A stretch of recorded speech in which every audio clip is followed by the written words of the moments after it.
J'étais en train de faire la lessive quand mon téléphone a sonné. Le nom de mon père s'est affiché, et pendant une fraction de seconde, j'ai cru qu'il m'appelait pour m'annoncer la date des obsèques. Mais sa voix était froide. Professionnelle, définitive. Nous sommes tous d'accord, a-t-il dit. Tu n'es pas la bienvenue aux obsèques de ton grand-père. J'ai ouvert la bouche pour parler, pour lui demander pourquoi, pour lui rappeler que j'étais toujours sa fille. Toujours la petite fille de mon grand-père. Mais la communication a été coupée. Il a raccroché sans un mot de plus. Je suis restée figée, les mains tremblantes, le silence résonnant dans ma tête. Mon grand-père était parti, William Reynolds, le milliardaire que tout le monde admirait, le seul membre de ma famille qui m'ait jamais vraiment protégé. Et je n'avais pas pu lui dire adieu. À cet instant, j'ai cru que la douleur ne pouvait pas être pire. Je me trompais, car quelques jours plus tard, après avoir laissé tomber par inadvertance un vieux cadre photo de famille, j'ai trouvé quelque chose de caché derrière la vitre, une dernière lettre de mon grand-père. Et cette lettre allait tout changer et plonger toute ma famille dans la panique.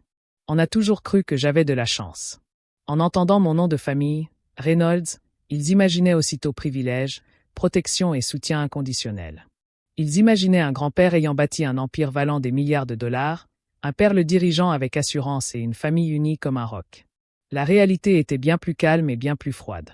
J'ai grandi dans de grandes maisons où chaque pièce résonnait, non pas par manque d'espace, mais parce que personne ne s'attardait assez longtemps pour y insuffler de la chaleur. Les murs étaient ornés d'œuvres d'art valant plus que la plupart des maisons.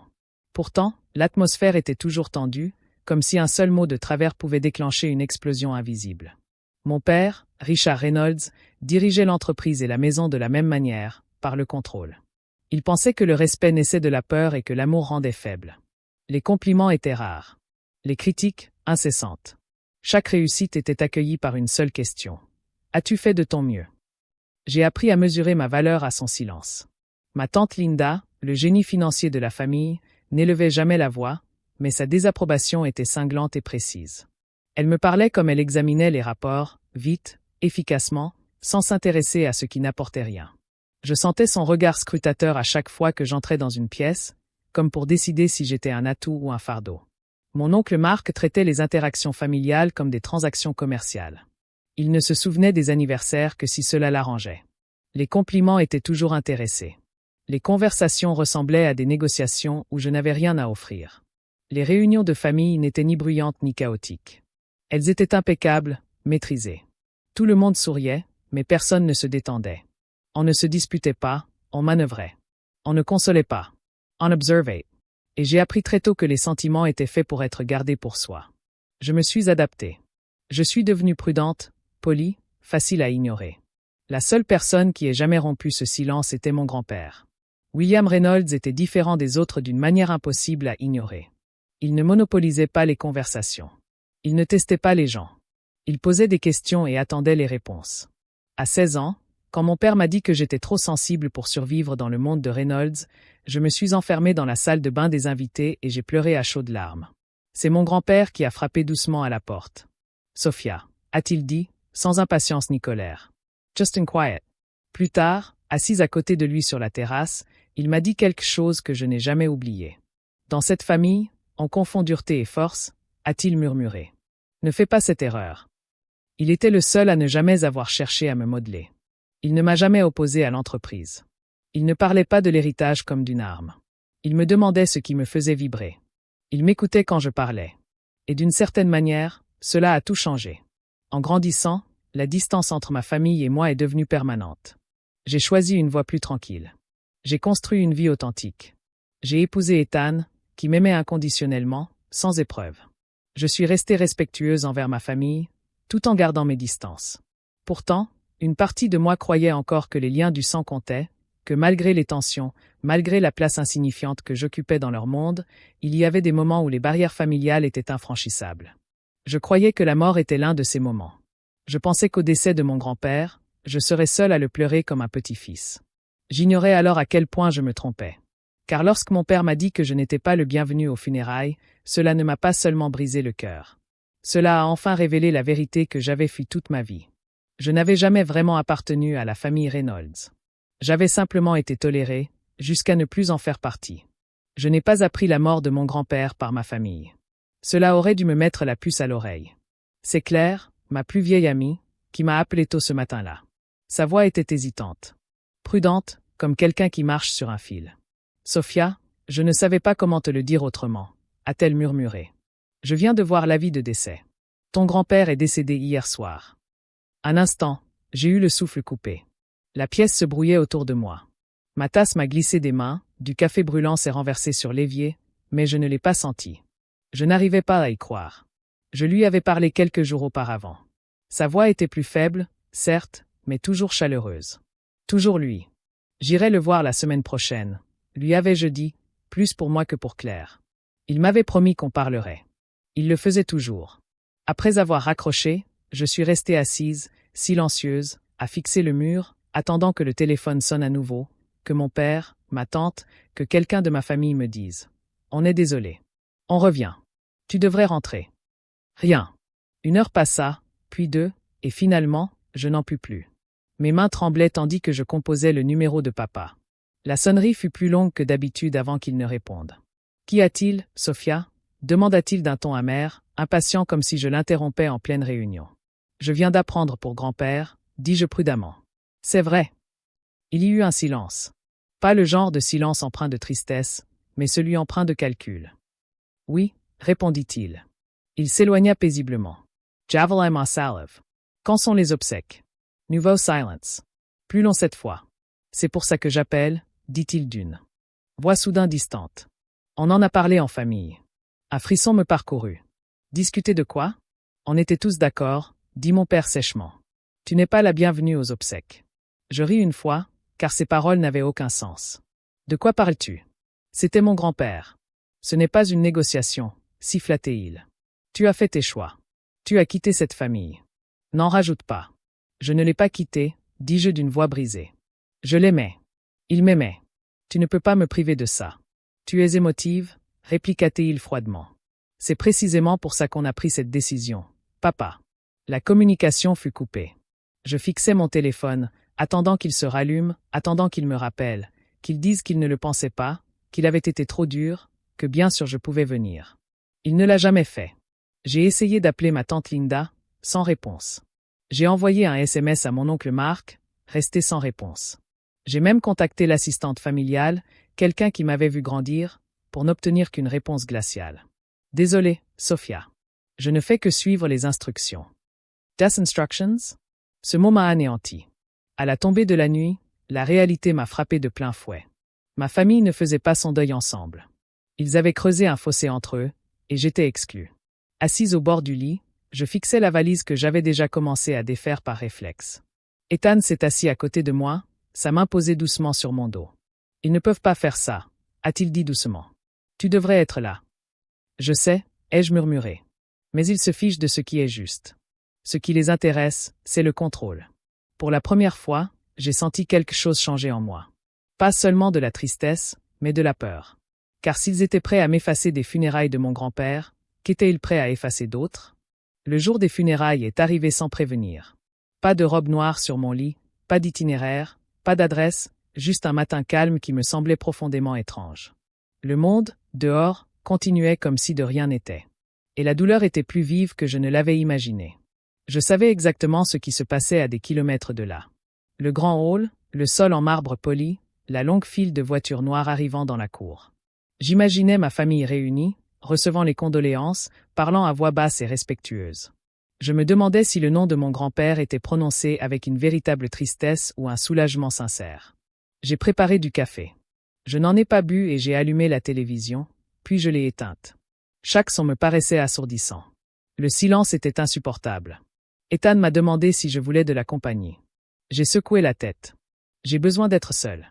Juste pour aujourd'hui, dit-il. Il hésita, puis hocha la tête. Je suis là si tu as besoin de moi. Après son départ, j'errais sans but dans l'appartement. Mes doigts effleuraient les étagères, les cadres, ces petits souvenirs d'une vie construite tranquillement et honnêtement, loin du domaine des Reynolds. C'est alors que mon regard se posa sur le vieux cadre photo de famille.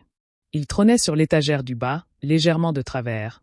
Je l'avais emporté avec moi des années auparavant, lorsque j'avais déménagé définitivement.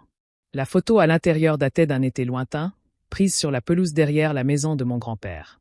Il se tenait au centre, grand et souriant, la main posée délicatement sur mon épaule. Je me souvenais parfaitement de ce jour. Il m'avait prise à part ensuite et m'avait dit « Garde-la. Un jour, elle te rappellera qui tu es. » Ma gorgeous Sarah.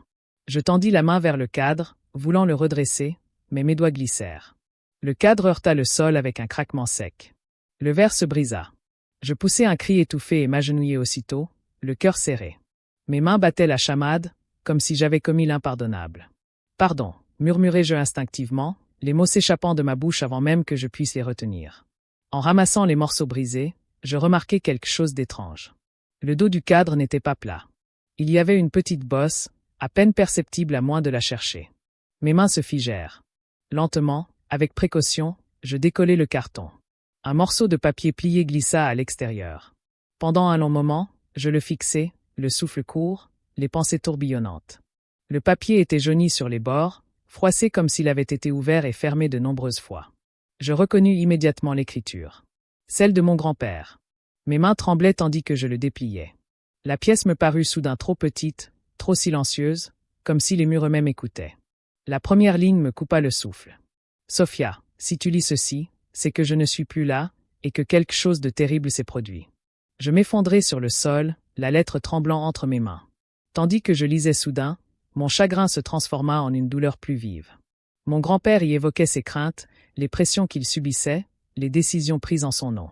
Il écrivait qu'il me faisait confiance non par lien du sang, mais parce que j'avais toujours préféré l'intégrité à l'ambition. Vers la fin, une phrase, soulignée 2 fois, se détachait.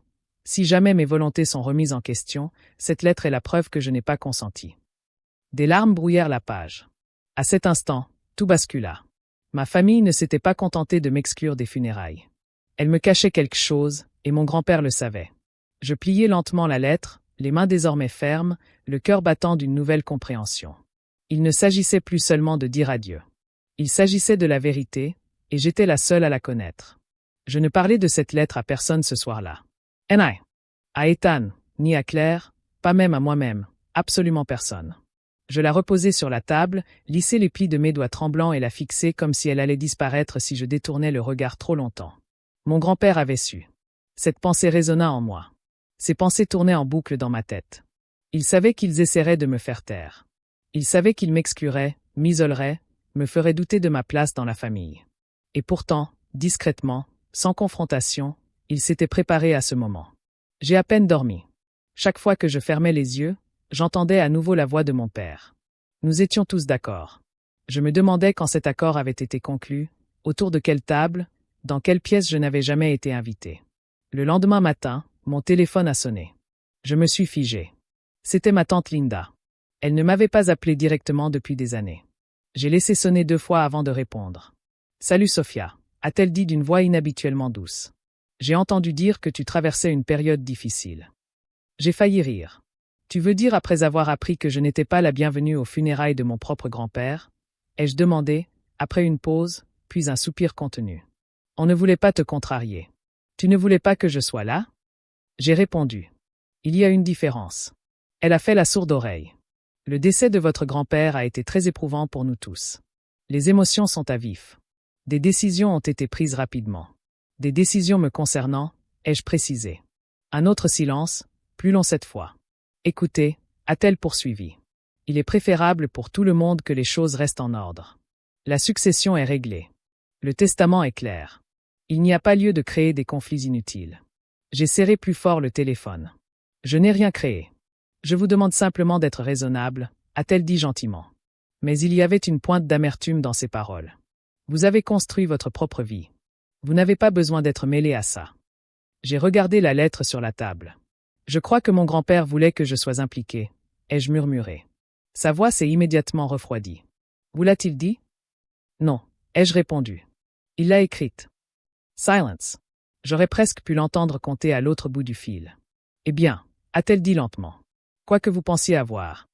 Je vous conseille vivement de consulter un expert avant de tirer des conclusions. J'en ai l'intention, ai-je répondu. Elle a raccroché sans dire au revoir. C'est alors que les messages ont commencé. Mon oncle Marc m'a envoyé un SMS. Laisse tomber. Tu ne veux pas d'ennui. Un avocat de famille dont je me souvenais à peine avoir échangé des courriels m'a proposé de clarifier le testament si j'avais des questions en privé.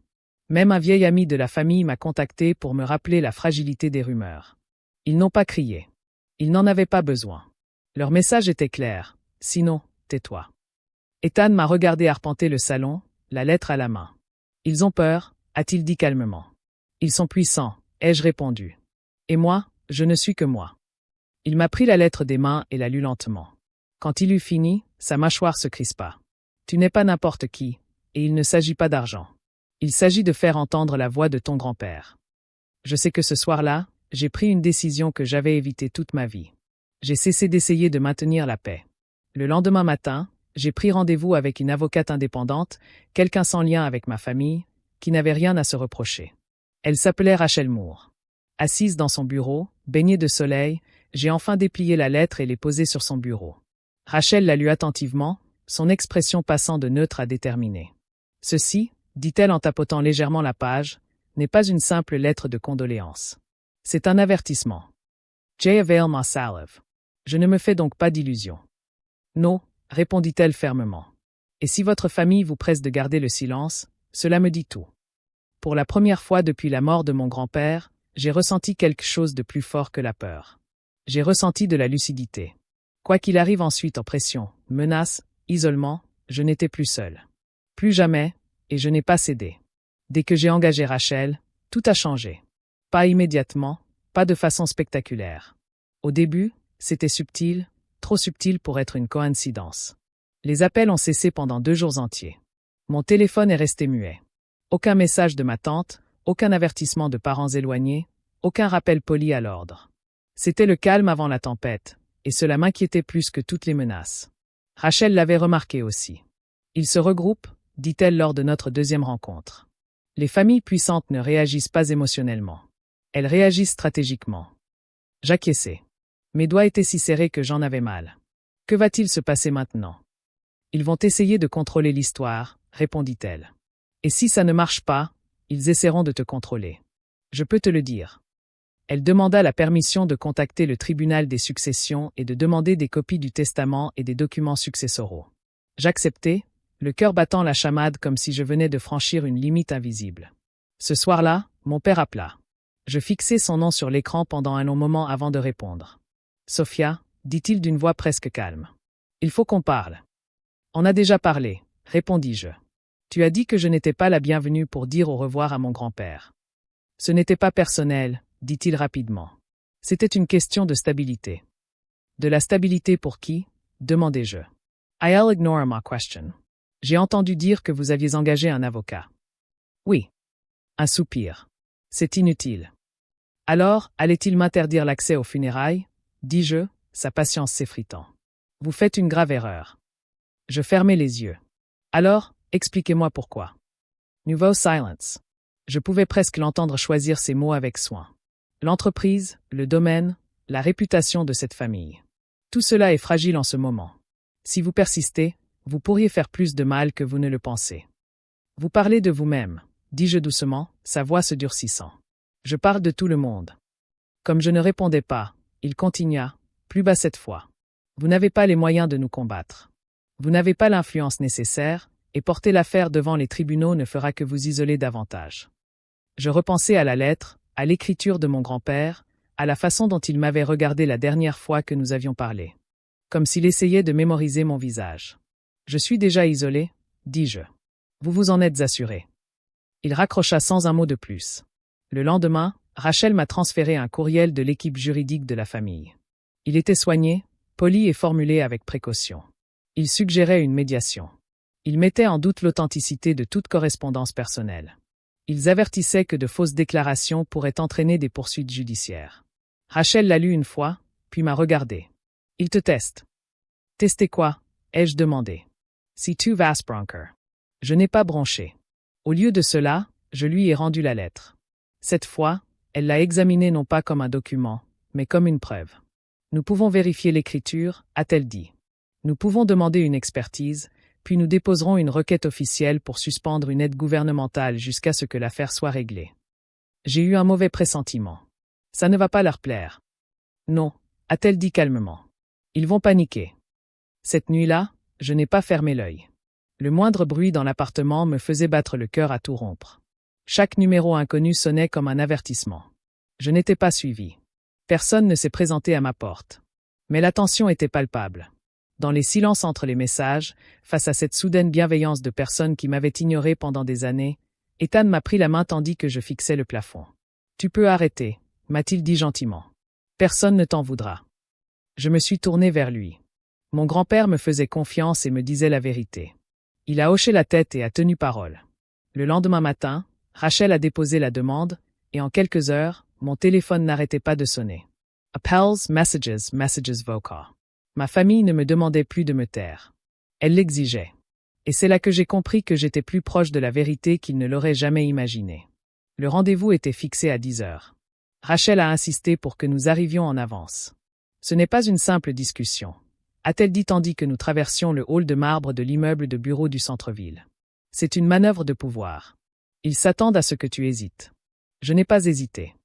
La salle de conférence était exactement comme dans mon souvenir. Longue table en verre, baie vitrée, la silhouette de la ville se reflétant sur les surfaces polies. C'était le genre de pièce conçue pour intimider. Mon père était déjà là. Richard Reynolds était assis en bout de table, les bras croisés, l'air soigneusement neutre. À sa droite, ma tante Linda, impeccablement vêtue, le visage impassible. Mon oncle Mark, affalé dans son fauteuil, les bras croisés, me regardait comme un problème qu'il n'avait pas encore résolu. L'équipe juridique de la famille occupait les autres places. Personne ne se leva à mon entrée. Rachel me tira une chaise et murmura « Regarde droit devant toi ». Ce que je fis. Mon père prit la parole le premier. « Finnessenzan. »« Avec plaisir », répondit Rachel avant même que je puisse dire un mot. Nous sommes réunis pour examiner officiellement les doutes concernant la validité du testament de William Reynolds. Les lèvres de Linda se pincèrent. Il n'y a aucun doute.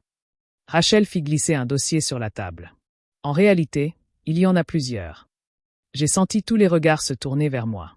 Mon père a fini par me regarder droit dans les yeux et, pour la première fois depuis l'appel, il a perdu son sang-froid. « Tu fais vraiment ça ?» a-t-il dit doucement. « Après tout ce que tu as fait. » Ai-je répondu. « Mark Hurricane. Tu n'étais même pas là à la fin. »« C'est parce que tu t'en es assuré, » ai-je dit d'une voix calme malgré la brûlure dans ma poitrine. Linda s'est penchée en avant. « Sophia, arrête tout de suite. Tu ne te rends pas compte des dégâts que tu provoques. » Rachel Croy's son regard. À mon client le comprend parfaitement. C'est pourquoi nous continuons. Sa pierre tombale était auprès du Seigneur. Elle s'est tournée vers moi. Veux-tu expliquer pourquoi nous sommes ici? J'ai pris une inspiration. J'ai trouvé une lettre, ai-je dit. Écrite par mon grand-père, cachée derrière un cadre photo qu'il m'a offert. Un silence pesant s'est abattu sur la pièce. Les doigts de Linda ont tremblé. Cette lettre, ai-je poursuivi, indique clairement que mon grand-père craignait d'être soumis à des pressions, qu'il n'a pas consenti à ce que certaines décisions soient prises en son nom. Mon père se leva brusquement. Cette lettre ne signifie rien. Rachel level en main. Asseyez-vous, monsieur Reynolds. Il ne bougea pas. Croyez-vous qu'un bout de papier vous donne le droit de détruire cette famille? Siffla-t-il. De traîner notre nom dans les tribunaux et à la une des journaux. Je crois que la vérité, si, dis-je. La voix de Linda se fit plus dure. Avez-vous la moindre idée de ce qui se passera si cela devient public? Oui, répondis-je. Et je suis prête à l'accepter. Mark secoua la tête. Tu as toujours voulu être différente. Bravo, tu es allé trop loin. Rachel ouvrit son ordinateur portable. Nous avons déjà déposé une requête auprès du tribunal pour suspendre une allocation d'État en attendant la vérification médico-légale de la lettre. C'est alors que l'atmosphère changea. Le visage de mon père pâlit. Linda se leva lentement, agrippée au dossier de sa chaise. Vous ne pouvez pas faire ça. Nous l'avons déjà fait, dit Rachel calmement. Pour la première fois, je vis de la peur, pas de la colère, pas la peur de l'arrogance. Croyez-vous que vous protégez son héritage? Dangerix. Tu es en train de tout gâcher, dit mon père à voix basse. Je croisai son regard. Tu as tout gâché dès l'instant où tu as décidé que je ne méritais pas de te dire au revoir. Personne ne dit un mot. Rachel ferma son ordinateur portable. Désormais, toute communication passera par mon avocat. Toute tentative d'intimidation à mon client sera consignée. Son séjour chez Harry m'intéresse sincèrement. Alors que nous nous levions pour partir, Linda reprit enfin la parole, la voix tremblante malgré elle.